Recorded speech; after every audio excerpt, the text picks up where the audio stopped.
Hello friends, स्वागत है आपका आपके अपने चैनल HSC स्टडी गाइड में। आज इस वीडियो में हम बात करने वाले हैं कि आप रिस्क असेसमेंट को कैसे कंडक्ट कर सकते हो उसके बारे में। तो दोस्तों, आप में से जो है कई लोगों के ऐसे कमेंट्स आए थे कि सर हमें रिस्क असेसमेंट के बारे में बताइए, और साथ ही साथ बताइए कि ये जो हम रिस्क असेसमेंट करते हैं साइट पर, तो इसको हम कैसे कर सकते हैं, कैसे कंडक्ट कर सकते हैं, उसकी क्या प्रोसीजर है उसके बारे में बताइए। तो आज ये वीडियो खास उन लोगों के लिए है। तो चलिए फिर वीडियो को स्टार्ट करते हैं। तो दोस्तों, जब भी आप साइट पर एज अ सेफ्टी ऑफिसर के तौर पर या फिर सेफ्टी इंजीनियर या फिर सेफ्टी मैनेजर के तौर पर काम करते हो, तो आपको जो है रिस्क असेसमेंट के बारे में पता होगा ही, क्योंकि ये जो रिस्क असेसमेंट होता है ये कंडक्ट करने का जो काम है खास तौर से सेफ्टी पर्सन्स का ही होता है।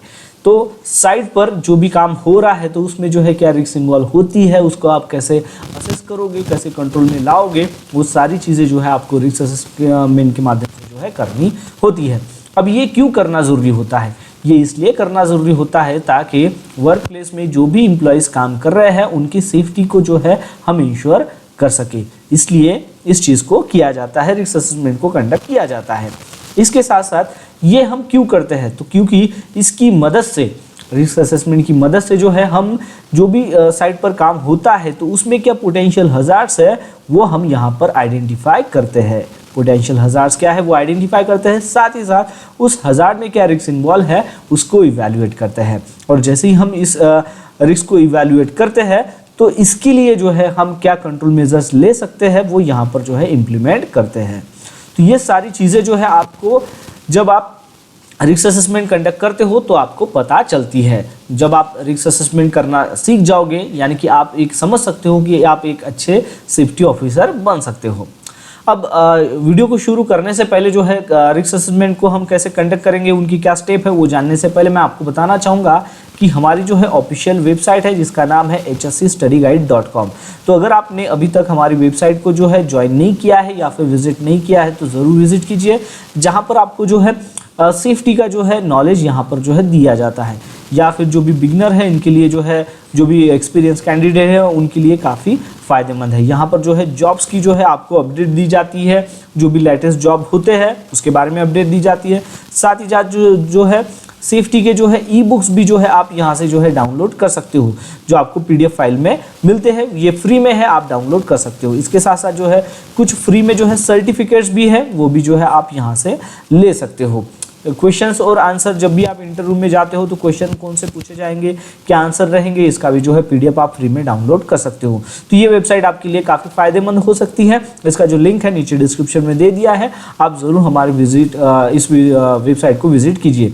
साथ ही साथ अभी तक अगर आपने हमारे व्हाट्सअप चैनल को ज्वाइन नहीं किया है तो उसका भी जो लिंक है नीचे डिस्क्रिप्शन में दे दिया है, व्हाट्सअप चैनल को भी जो है आप ज्वाइन कर सकते हो।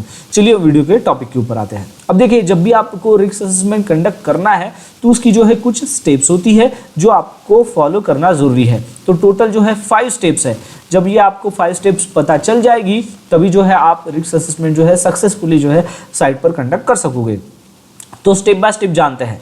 तो सबसे पहली जो स्टेप है, अब देखिए कि आप सेफ्टी ऑफिसर है, किसी कंस्ट्रक्शन साइट या फिर किसी मैन्युफैक्चरिंग साइट या फिर ऑयल एंड गैस प्रोजेक्ट के ऊपर जो है काम करने के लिए गए हो, तो एक कोई वर्क प्लेस होता है जहाँ पर जो है आपको काम करना होता है। तो उस वर्क प्लेस में जो है आपको क्या करना है, सबसे पहला जो स्टेप है वो है कि हज़ार्ड को आइडेंटिफाई करना है। अब जो भी वर्क प्लेस में काम हो रहा होगा, अब कई सारी जो है एक्टिविटी वहाँ पर जो होती है, जैसे कि वर्क एट हाइट की एक्टिविटी हो, या फिर कन्फाइंड स्पेस की एक्टिविटी हो, या फिर हॉट वर्क की एक्टिविटी हो, तो ऐसे कई सारी जो है वर्क एक्टिविटी होती रहती है। तो हर एक एक्टिविटी में जो है क्या हज़ार्ड इन्वॉल्व है वो आपको देखना है, ये सबसे पहला स्टेप है। यानी कि कोई भी रिस्क असेसमेंट जब आप कंडक्ट करते हो तो पहला जो स्टेप है वो आपको सभी जो है पोटेंशियल हज़ार्ड्स उसमें क्या है उस वर्क प्लेस में वो देखना होता है। अब ये जो हज़ार्ड है ये क्या होता है? हज़ार्ड यानी कि क्या? हज़ार्ड यानी कि होता है धोखा। तो धोखा बोलो या फिर खतरा बोलो, तो हज़ार्ड यानी कि कुछ भी जिससे जो है नुकसान हो सकता है। ठीक है, अब ये हज़ार्ड फिजिकल हज़ार्ड भी हो सकता है, केमिकल हज़ार्ड हो सकता है, बायोलॉजिकल हज़ार्ड, एर्गोनॉमिक या फिर साइकोलॉजिकल फैक्टर्स भी जो है इसमें इन्वॉल्व होते हैं। अब जब आप साइट पर जाओगे वर्क प्लेस में जो है आपको हजार्ड को आइडेंटिफाई करना है, तो ऐसी कौन सी मेथड है कि जिसके थ्रू जो है आप हजार्ड को जो है आइडेंटिफाई कर सकोगे, तो वो मेथड क्या है आइए जानते हैं। तो सबसे पहला जो मेथड है वो है कि वर्क प्लेस का जो है आपको रेगुलर इंस्पेक्शंस कंडक्ट करना होगा। जब आप वर्क प्लेस में जो है इंस्पेक्शंस करोगे ये रेगुलर बेसिस के ऊपर, तो आप जो है हजार्ड को वहाँ पर आइडेंटिफाई कर सकोगे। सेकंड जो है पॉइंट वो है कि जो भी इंसिडेंट रिकॉर्ड्स है, यानी कि कोई प्रीवियसली अगर कोई एक्सीडेंट हुआ है क्या या फिर नियर मिसेस हुए हैं क्या, उसको भी जो है आप रिव्यू करके हजार्ड को आइडेंटिफाई कर सकते हो।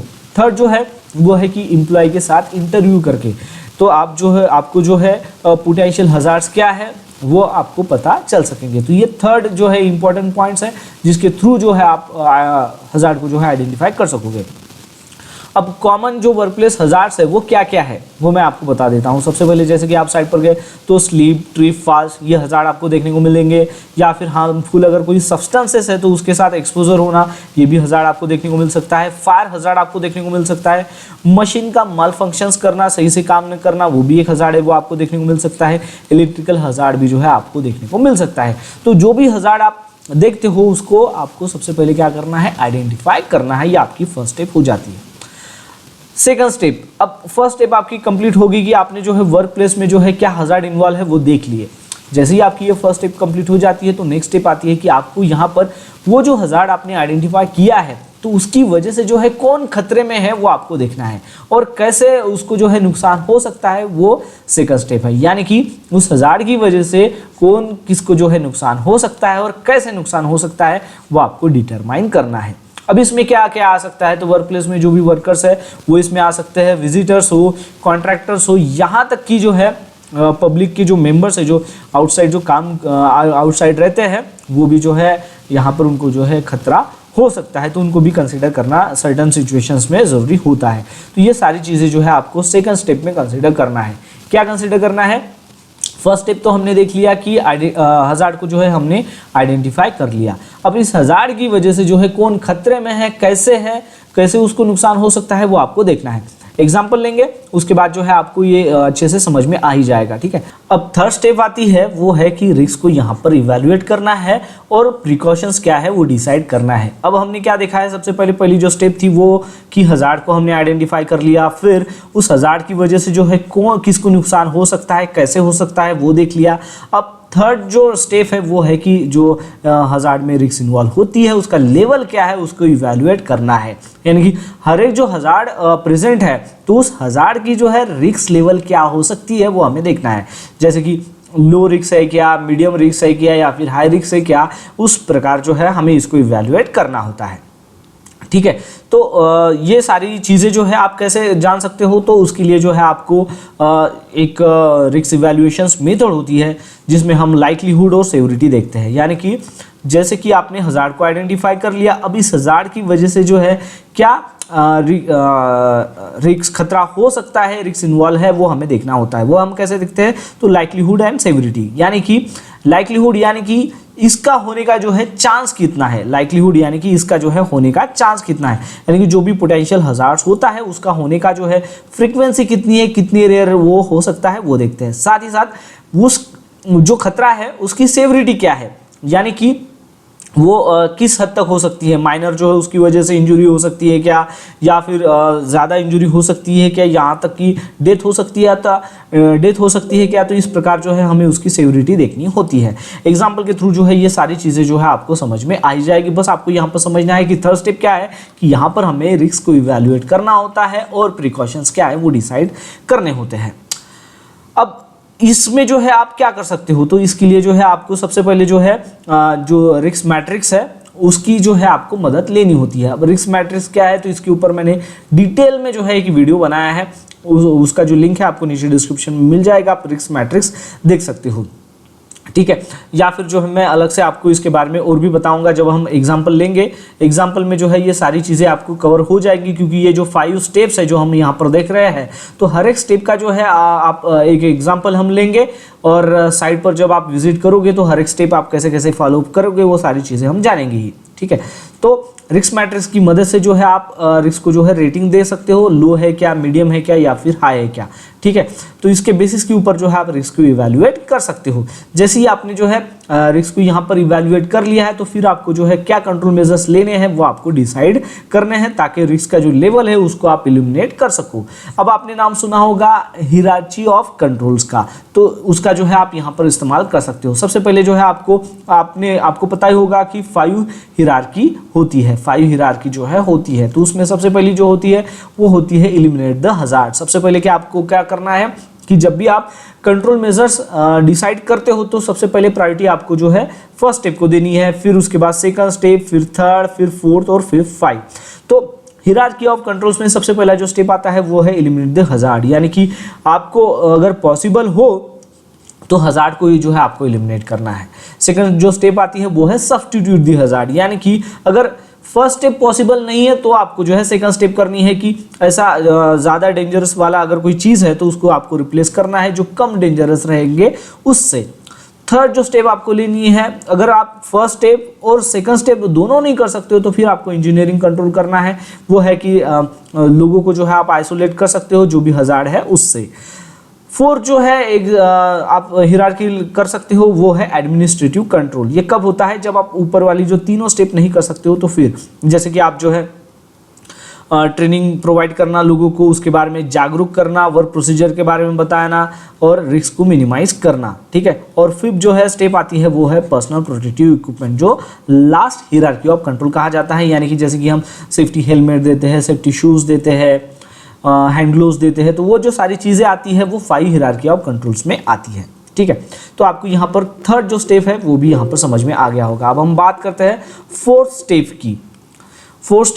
अब फोर्थ स्टेप क्या है कि अभी आपको जो सारी चीज़ें आपने की है उसका जो है आपको अभी रिकॉर्ड बनाना है और कंट्रोल मेजर्स को इम्प्लीमेंट करना है। अब देखिए रिस्क असेसमेंट का जो भी रिजल्ट रहेगा, अभी हमने रिस्क असेसमेंट के 3 स्टेप जान लिए हैं। रिस्क असेसमेंट के 3 स्टेप जान लिए। पहले हजार्ड को आइडेंटिफाई कर लिया, फिर उसके बाद जो है उसकी वजह से किसको नुकसान हो सकता है वो हमने देखा, फिर उसके बाद रिस्क को इवैल्यूएट कर लिया और कंट्रोल मेजर्स क्या रहेंगे वो भी हमने डिसाइड कर लिया।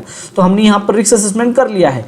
तो ये जो रिस्क असेसमेंट का जो रिजल्ट होता है इसको अभी हमें क्या करना है, इसका डॉक्यूमेंट करना है ना, क्योंकि हमने यहाँ पर हजार्ड को आइडेंटिफाई कर लिया, कौन खतरे में था, ठीक है, रिस्क को इवैल्यूएट कर लिया, कंट्रोल मेजर्स क्या लेने चाहिए वो हमने सारी चीज़ें देख ली। तो इसका अभी हमें डॉक्यूमेंट बनाना है।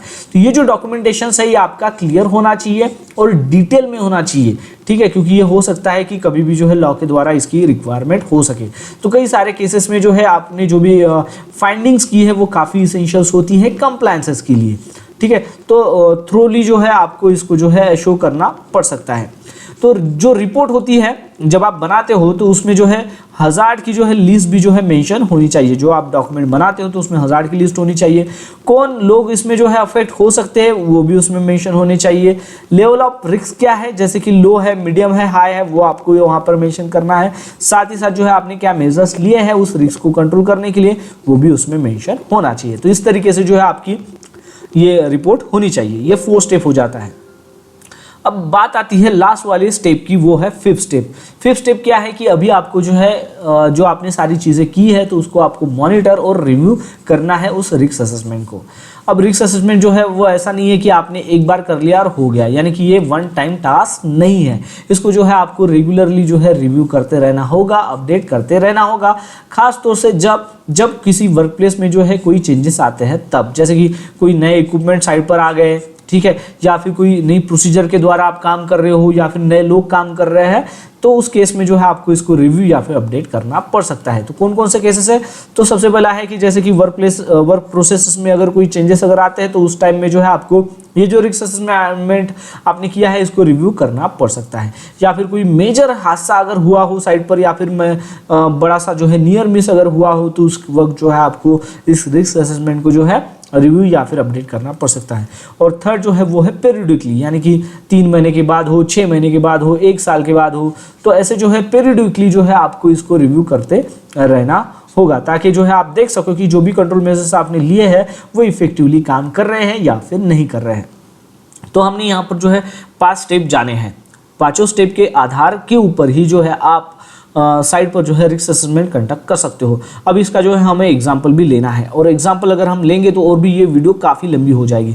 तो हम ये काम करते हैं कि इसका जो एग्जांपल है, जो हमने यहाँ पर 5 स्टेप लिए हैं, पांचों स्टेप के आधार पर हम कंडक्ट कर सकते हैं रिस्क असेसमेंट को। तो इसका एग्जांपल हम कल लेंगे, और यानी कि कल के वीडियो में मैं आपको जो है इसका पार्ट 2 होगा, जिसमें जो है हम रिस्क असेसमेंट कैसे कंडक्ट करेंगे, वर्क प्लेस पर अगर हम जाते हैं तो स्टेप बाय स्टेप जो है उसमें जानेंगे। ये आपको मैंने एक ओवरऑल जो है गो थ्रू बता दिया है कि जब भी आप रिस्क असेसमेंट कंडक्ट करते हो तो कौन कौन सी चीज़ें जो है आपने मेंशन करना जरूरी होता है कि उसका क्या मतलब होता है। कल एक्चुअल में जो है हम इसका एक एग्जांपल लेंगे ताकि जो है आपको सारी चीज़ें समझ में आ सके। तो बस आज के लिए इतना ही, मिलता है नेक्स्ट वीडियो में एक नए टॉपिक के साथ में। तब तक के लिए टेक केयर, बाय बाय।